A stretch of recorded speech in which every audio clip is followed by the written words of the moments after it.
Proposed U.S. biotech rules raise industry hopes and anxieties. Makers of genetically engineered GE products have long been on the lookout for changes in U.S. regulations.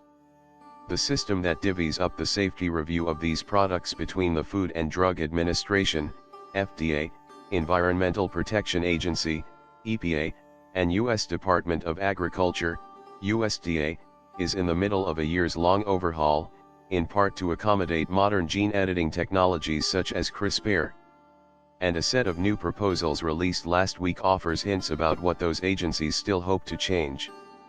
Products made through genetic engineering have often faced an inconsistent and counterintuitive path to market. Some have worried that potentially risky products could fall through the regulatory cracks and avoid proper review. USDA's decision last April not to regulate a CRISPR-edited non-browning mushroom, for example, shocks some genetically modified GM organism opponents.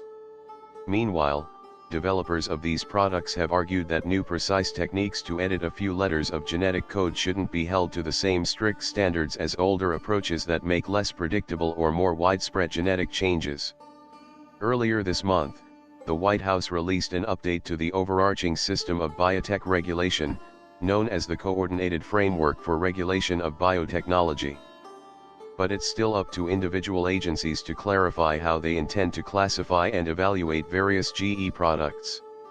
In an apparent effort to get plans on the table before a change of administration, USDA and FDA put out draft proposals on January 18 addressing several categories of GE products. Reactions from the companies behind those products have been mixed. FDA could give way to EPA on GE mosquitoes.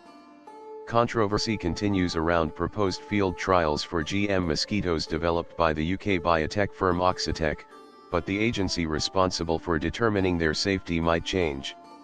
The company created a strain of Aedes aegypti, the mosquito species that transmits the Zika and chikungunya viruses, designed to spread a lethal gene and dramatically cut down populations.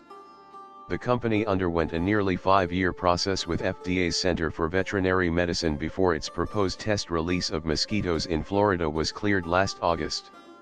That FDA office oversees technologies for sterilizing and controlling animal populations, but giving it responsibility for gauging the environmental impact of a mosquito raised eyebrows on both sides of the debate. Without relevant expertise, not surprisingly, the FDA has been ill-equipped to review the application expeditiously, wrote attorney John Carson and physician and former FDA official Henry Miller in a Forbes op-ed last January. In a draft guidance released last week, FDA explains that products intended to reduce mosquito populations should be considered pesticides. That means that, if finalized, the guidance routes future GE mosquito strains to EPA for review. Designer mosquitoes intended to reduce disease transmission, such as those that spread the insect parasite Wolbachia, would still be considered new animal drugs, and would fall to FDA. Anxieties now plans to seek approval for a new release site after residents in the Florida community of Key Haven voted against the proposed release last fall. FDA could still be the one to make that determination before the new guidance is finalized, says Jack Bobo, Chief of Communications at INTRXN in Washington, D.C., which acquired Anxieties in 2015. It's not yet clear how the EPA requirements would differ from those of FDA, he says. We will talk to EPA in advance of any field trial to see if there's data they would have required that perhaps FDA didn't, but it's also possible that we've gathered a lot of data that EPA wouldn't have requested, Bobo says.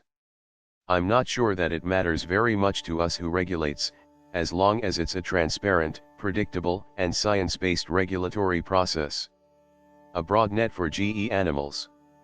A separate FDA draft guidance on GM DNA in other animals, meanwhile, seems to sweep a whole range of technologies under the agency's purview. It specifies that any intentional change to an animal's genes meets the definition of a new animal drug because it's meant to affect the structure or function of the body of the animal. That definition could subject a wide-range GM animal products from a pig engineered to resist flu to milk from a genetically altered hornless cow to the full safety and efficacy review process required of a new drug. I understand where somebody could look at that and kind of freak out a bit, says Todd Koiken, an environmental scientist who studies biotech regulation at North Carolina State University in Raleigh. Many had expected some products of genetic engineering to be exempt from that complex and costly pre-market review process. That group includes Scott Fahrenkrug, founder and chief scientific officer of Biotech in St. Paul. The company aims to eliminate the painful process of dehorning dairy cows by instead endowing them with a stretch of DNA from a hornless cattle breed. The company has planned to market milk from those cows under an FDA designation generally recognized as safe that sidesteps the need for a full pre-market review. The idea is that milk has already been shown to be safe, and adding a gene from another breed won't change that.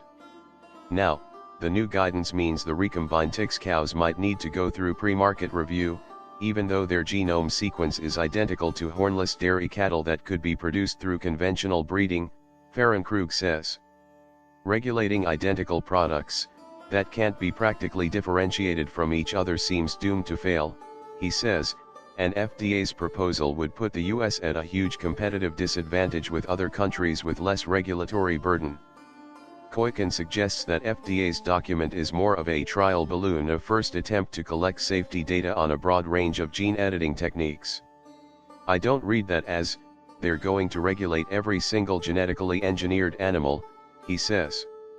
In fact, among the questions FDA is putting out for public comment, whether there's good evidence that certain categories of genome-altered animals pose no risk to consumers or the environment.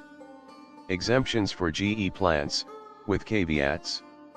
Finally, a proposed rule from USDA's Animal and Plant Health Inspection Service, APHIS, puts forth definitions of GE plants that could let certain long-regulated products off the hook.